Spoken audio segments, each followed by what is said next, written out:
உண்மையில இந்த கிளீன் ஸ்ரீலங்கான்ற விடயம் எனக்கு உண்மையில பிடித்தமான ஒரு விடயம். கிளீன் ஸ்ரீலங்கா கதைக்குள்ள நாங்கள் பின்னுக்கு வரும்னு நினைக்கிறேன்.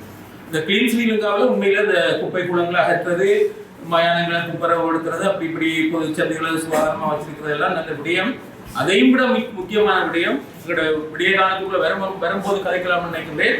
இந்த கசிப்பு உற்பத்தி என்ற விடயம் ஒன்று இருக்கின்றது. அதாவது சட்டவிரோதமான ஆல்கஹால் உற்பத்தியும் இதால சீரழிஞ்சு போற சமூகமும் மரணத்தை கூட தழுவி இருக்கிறாங்க. இந்த விடயத்துல அதற்கு பொறுப்பாக இருக்கிற போலீஸ் உத்தியோகத்தர்கள் முழுமையான ஆதரவுகள் கிடைக்க வேண்டும் என்றது நான் இந்த இடத்துல சொல்லிக்கொள்ள விரும்புகிறேன். இதில் எங்களுக்கு பல விமர்சனங்கள் இருக்கின்றது.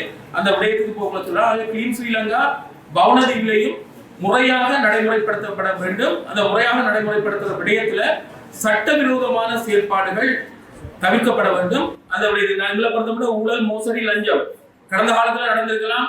10% 15% என்றெல்லாம் பல விமர்சனங்கள் இருக்கின்றது. எங்களை பொறுத்தவரை அது இல்லை.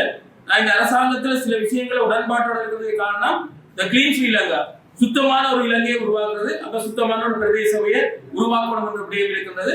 இந்த விடயத்துக்கு நாங்கள் ஒத்துழைப்பை வழங்குகிறோம்.